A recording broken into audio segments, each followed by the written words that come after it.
میں ان لوگوں سے کہتا ہوں جو سسرال سے مانگتے ہیں لاکھ روپیہ چاہیے، 2 لاکھ روپیہ چاہیے، کار چاہیے، بائک چاہیے، مرد ہو میرے عزیزو، مرد ہو،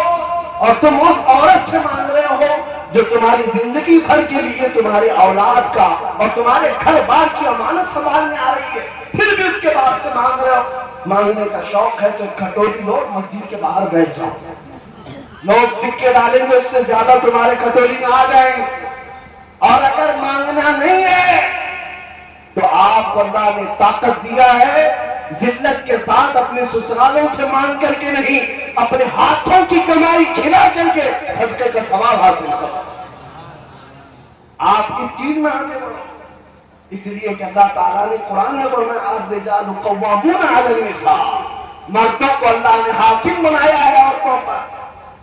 بات بہت ہو گئی، بہت ساری چیزیں ہو گئی، اخیر میں بات صرف اتنی کہوں گا، یہ سب چیزیں جو در آئی ہیں صرف واحد وجہ یہ ہے، ان کے جو ہم غلام تھے خلق کے پیشوا رہے، ان سے پھرے، جہاں پھرا پھر آئی کمی وقار میں، ہماری عزت میں ہمارے وقار میں جو کمی آئی ہے صرف بات اتنی ہی ہے کہ ہم نے نبی پاک صلی اللہ تعالیٰ علیہ وسلم کی طرف سے منہ پھیر لیا ہے، اور پھر آج الگ الگ شکایتیں کرتے ہیں، دین پر حملے ہیں، اسلام پر حملے ہیں، قرآن پر حملے ہیں، قرآن کو جلایا جا رہا ہے۔ میں تم سے پوچھتا ہوں، تم نے کتنے سال ہو گئے قرآن کو اٹھایا نہیں ہے؟ تم نے کتنے دن ہو گئے قرآن کا ایک رکوع پڑھا نہیں ہے؟ تو پھر جب تم قرآن کو چھوتے بھی نہیں، پڑھتے بھی نہیں، تو اس کی حمایت میں کیوں آ رہے ہو؟ یہ دنیا کی قومیں پوچھ رہی ہیں آج ہم سے، مسجدیں بچانے کی تمہیں فکر بہت ہے، جب ایک درندہ ناچتے ہوئے اس کے مینار پر بھگوا جھنڈا لہراتا ہے تمہارا کلیجہ تو منہ کو آتا ہے،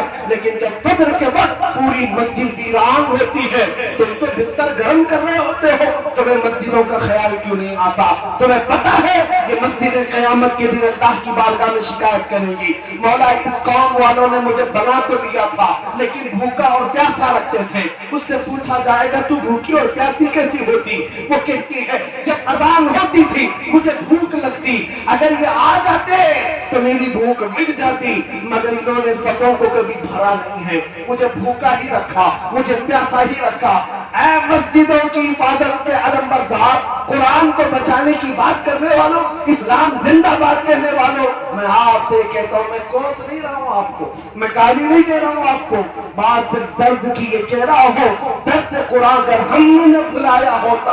یہ زمانے نے زمانہ نہ دکھایا ہوتا، وہ زمانے میں معزز تھے مسلمان ہو کر، آج ہم خار ہیں تاریخ قرآن ہو کر، آج ہم خار ہیں تاریخ قرآن ہو کر، قرآن کو چھوڑ کر ذلیل ہوئے، مصطفیٰ کو چھوڑ کر ذلیل ہوئے۔ اس لیے عہد کرو، اٹھو وگرنہ حشر نہ ہوگا پھر کبھی، دوروں کے زمانہ چھال اپنی چل گیا۔ اسی لیے اعلیٰ حضرت کا یہ شعر ہماری تقریر کا خلاصہ ہے، ہماری تقریر کا لب لباب ہے، اس کا پورا کچا چٹھا جس کو کہیں وہ اس شعر میں ہے۔ میرے اعلیٰ حضرت فرماتے ہیں پھر کے گلی گلی تباہ ٹھوکرے سب کی کھائی کیوں، پھر کے گلی گلی تباہ ٹھوکرے سب کی کھائی کیوں، دل کو جو عقل دے خدا تیری گلی سے جائے کیوں۔ بس اس مصطفیٰ کی گلی کو اپنا لو، عزت تمہارے ساتھ۔